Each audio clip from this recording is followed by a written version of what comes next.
All right, then moving on. Is a film that you've not seen it, have you? I haven't. You've not seen it. So I saw Poor Things again. Remember, this is UK release time, so this came out probably around January 2024. Poor Things. Director is, I've got to get his name right because it's such a weird name. Hold on. Riveting. Poor Things. Hammer. What's his name? It annoys me that you can't. It just doesn't show. It shows all the actors, but never the director. That's quite annoying, isn't it? Yorgos Lanthimos. He is the director of The Lobster, and the favorite, right. the favorite Dogtooth, Killing of the Sacred Deer. So yeah, he's like big in the game. It's the first film I've seen of his. Actually, I've never seen The Lobster. I've never seen The Favourite, which is weird because Seen The Lobster. never seen The Lobster. I know, which is like my jam, right? Everyone's like, you haven't seen The Lobster? And I was like, yeah, no. So I'd love to see. It's the first film I've seen of his. I've wanted to see a lot of his stuff, but I thought, I jumped in and saw Poor Things on my own as well, which was a nice experience because it's one of those films actually where I'm kind of glad I saw it on my own. It's quite it's a very weird and trippy experience. So I was quite glad I kind of saw that on my own and just was like sat in a quite basically empty cinema. To summarize the plot, it's about a mad scientist who essentially creates a girl. I won't go into too much detail. There's a lot between that sentence, but like a mad scientist essentially makes a girl by transplanting a brain into another sort of like a dead body, basically. It's very much Frankenstein's monster. Mm-hmm. But what's kind of different about it is that sorry, hold on. I'm just trying to get the plot in my head. I might skim this out. But basically what happens is that when she comes alive, she kind of has the IQ of a child, but she's in Emma Stone's body. And that is a very dangerous combination. Yeah. I can see why you're like, it's an interesting film. yeah. I mean, we don't want to beat around the bush. Like, there's this film involves like a lot of sexual reference. There's lots of sex in it. There's a lot of that's very much a conversation of like abuse of age, like mental age. Sure. She is kind of taken advantage of a lot. She's a very pretty woman with the intelligence of a child. Now basically what we do is we see her journey from childhood to adulthood. But this is only happening in the space of like maybe 3 years. So like Emma Stone's body is exactly the same, but we're just seeing a very quick progression of a child to an adult. And that's basically the entire film. We see from child all the way to adult. What is really wonderful about this film is that as we progress from child to adult, the camera quality, the production value, the costumes all evolve with it.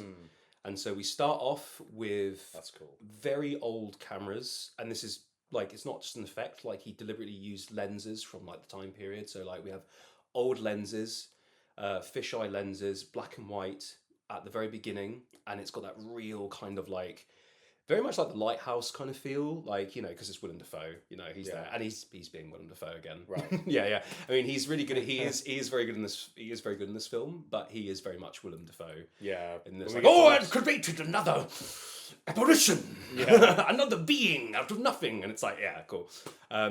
So we get very much this like Frankenstein's monster feel, very old, grainy film, and as Emma Stone's character sort of grows and becomes more of a person, the camera quality improves, we can see a bit more clearer, and we basically see the world through her eyes, which is quite incredible.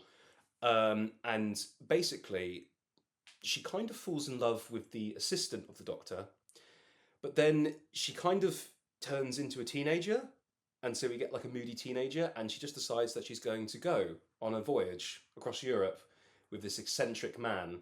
And that's like the beginning of the grander story. And what entails is like essentially like a young teenager, but in a woman's body, going on a voyage of self-discovery, discovery about the world. She meets very eccentric characters, and she starts developing her own viewpoint. And again, it's very much kind of like a feminist kind of piece movie where it's like a woman's experience in that time period. Like she has quite, I wouldn't say strong male figures to begin with. Like the professor is mad; he's raving mad, but he's like a very protective person. And should be different, almost male-esque figures. So like you have a paternal figure. We have a paternal figure. Have we have like a tomboy, like a like a prowler kind of like tomboy kind of like a bad boy, like a bachelor kind of character. That's it. Yeah. We have the kind of like slightly pathetic kind of like simping character, and then she also meets very strong women. That's the other thing. She meets very strong women, but different types of women. She meets like scientists. She meets whores. She meets like a myriad of these characters, and she kind of learns, and then like by the end you kind of come, I won't like spoil anything for you, but you get this very, very satisfying kind of loop close at the end. And it's very, very, it's one of those films where you're kind of just taken along for a long journey, and you're very happy to be along with that journey. Yeah. Like that does sound good. I really, really recommend it to everyone, because it's just, again, like you're talking about Furiosa, like visually, like in terms of a film, it's like top tier. Like it's one of those things where like you could have this on the stage easily with like progressive sets, but like it is made 100 times better by the fact it's a visual medium, that he's playing around with the lenses, that we're evolving through literally cinematography as she is developing, was mind blowing. The environments that she goes to are incredible. It is very theatrical, and that's why it could probably work as a theatre piece as well. There's a lot of these kind of like closed sets that feel very fantastical, and it's funny. I've got very mixed views on the theatrical term now. Something like The Lighthouse, or even a Tarantino piece, like something like The Hateful Eight, where it's like, oh, they're just in one room, and it's like, do you think it would be better on the stage, or would it be better as a film? I think both could work. You could see something like The Hateful Eight, but I think saying something's theatrical just because it's in a fixed location or has theatrical styling doesn't like justify it to not be a film. Exactly. You know, because again, it's like you're saying, like with the camera lenses, you would have lost something there. Yes, you know, there's different ways of utilizing the medium, kind of thing. I'm not saying your use of the term is wrong. I think you're right. It sounds like theatrical-esque. It's theatrical-esque. It's a shame we don't really have a term for it in cinema. Yeah. Because I guess theatre came first, and obviously its influence and harkens back to that, really.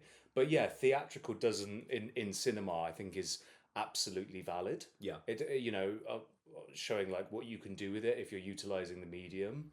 Yeah. So it's an interesting term, but like you say, this sounds like a very theatrical piece, but it was really good as a film because that like really helps it. Yeah, absolutely. There's two, like I would say, like sort of there's three like major locations. There's the house that she grows up in, which she's kind of like a caged bird. There is Lisbon. I think it's Lisbon. Is this just Hedda Gabler? What's that? Oh, it's a Henrik Ibsen play. It's a theatre piece. There's no point in it being a film. Just make a play, no, man. not Hedda Gabler. Is it Hedda Gabler or is it The Dollhouse? The Dollhouse is very much about her being stuck in. Oh yeah, I know the doll. I know the Dollhouse. Sorry, ignore that because I'm not 100% sure what I'm talking about. Yeah, but I mean, it's based off a book. So it may take inspiration from like Doll's House and the one you just mentioned. But there's like these three major sort of locations. There's the bird cage, the house, the lab where she is raised. Also, we'll just say a lot of body horror in this film. Lovely, because we are dealing with a Frankenstein's kind of esque professor. There's a lot of like experiments, like test experiments that obviously don't work out. And what I liked about it is that they're quite horrific, but not in an overly grotesque way. There's a lot of creatures that are not quite right. Yeah, and they do that very well. There's something quite horribly off about them. I mean, if anyone's seen Made in Abyss, the anime, woo! Like it's like Mitty. Yeah, it's like oh god, it's like that level of like. If you watch Made in Abyss, it's good. It's a good anime, but it's just be warned. Be warned, it's brutal. It's very cute. It's disturbing. It's very cute, and that's the whole point. It's supposed to be cute so that the brutality is amplified. Yeah. So yeah, you have that. I think you have Lisbon, where she goes and meets Mark Ruffalo's character, who's the tomboy, he's the explorer, he's the one who kind of persuades her to go on this big Mark grand... Ruffalo as a suave bachelor. It's so weird, but he pulls it off Does so he? well. He is Okay. he's a proper Fair enough. he's a proper standout because he's Yeah. also pathetic, and Right, she yeah. learns for all that. showmanship It's and that show vacuous. is completely vacuous. Like he's awful with money. He's a drunk, and the relationship he has with alcohol is awful. With money as well, like he is completely obsessed with showing himself, like with saving face and putting on airs. That he completely burns through money. Anytime he gets money, he burns through it to put on airs, basically. It sounds a lot like someone I was friends with. Oh yes, yes, Yeah. yes, exactly. Like we know these characters, Yeah, like in our lives, these like, people. and yeah, Mark is actually is definitely standout performance in it. Him and Emma together are wonderful together, and they have this very, very strange dynamic. And Emma, of course, is absolutely incredible about it. I will actually say, like, it's a very brave film for her to do because it's essentially a lot of the film explores discovering sexuality. It's very, and like if you're a man or a woman, you can appreciate this sexual awakening. Like we all remember our sexual awakening, like the first time we ever masturbated, or first time we got attracted to females or males or anyone, the first time we ever get attracted to someone, or that awakening. It does that very well, but it's very strange. Again, it's that thing. There's something a bit off, and it's that naivety in a woman's body, that naivety of like a young teenager. And I suppose that was the only way you could really explore that in an ethical manner, as like we need an adult actress to play this child, essentially, and this young teenager to kind of go into this young teenager discovering themselves. So it ends up going into like you said, like all these different themes of like consent, of like abuse of power. Yeah, there's some heavy shit. There's some heavy shit in it, but it's all kind of wonderfully presented in this very stylistic approach and this odyssey. And it's only kind of near the end that you kind of feel the weight of what's been explored, especially after with the third final piece. Just like an adult would. Yeah, it's exactly the kind of the post-nut clarity. as it's... But also just when you grow up and you realise things, and you look back and recontextualise things you've learned or understood. Exactly. Especially probably, someone... Yeah. Taken advantage of or abused. Not that that's what it doesn't sound like that's entirely what the film is about, but learning about stuff and recontextualizing it. Exactly. Like when we get older, we understanding it and knowing what's right and wrong and how you should be treated. Yeah. How you should be valued as a person, as a human being. Exactly. The final piece. I mean, there is another set piece, which is my biggest criticism. Is Paris and that's when she meets. Sort of sex workers, whores in the brothel. Lovely ladies, ladies of the night. But then she sort of learns the power of sex. It's again, it's like sex as a tool, as a weapon, and again, it's that sort of coming to terms. There is a set piece at the end, which I won't spoil at all because it is quite annoyingly, it's quite essential to the plot. But there's a whole bit in a manor house. If you've seen it, it just feels it feels like it's been added on just for the sake of plot. I know this is an adaptation of a book, so maybe it has to stay in for the plot to make sense, but it drags. Does it?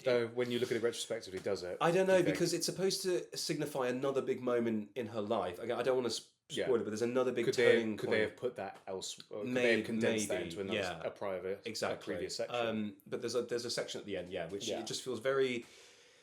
even though it's important, it feels tacked on. It drags, and man, that's such a shame. I stick the landing because also that's such a shame. It is such an odyssey. Yeah, it's such a journey, and then we have a real slop in pace, and then when it ends, it's fine. You're kind of like because I will say it does actually stick the landing because weirdly you kind of forget about that bit. I almost forgot about it summarising the film, but like.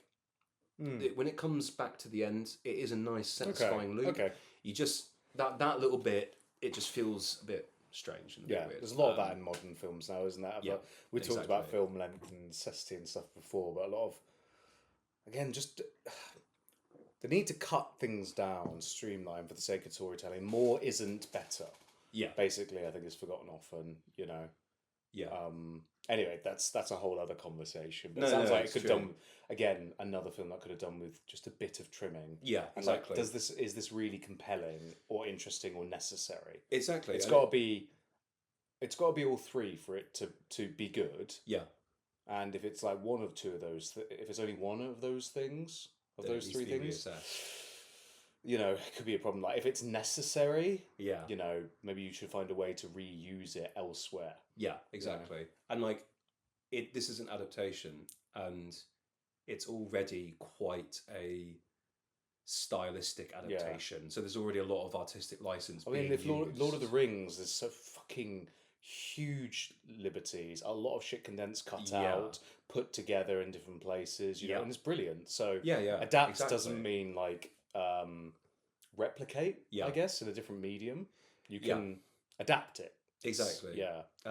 Sounds like a fucking great film. Sounds like you really loved it. It's a fantastic film. I really wanted my dad to watch it because my dad's very into Arto, the theatre director. It has a lot of elements of Arto in it. The absurd, the grotesque, the absurdity, the kind of epicness of it. It's very Artonian kind of film. Okay. And it's one of the. I've seen other films like it, but like for a modern film to have that kind of Artonian approach was really lovely to see. Acting is top notch in it. I mean, there's some sort of okay performances, but mostly everyone is great in it.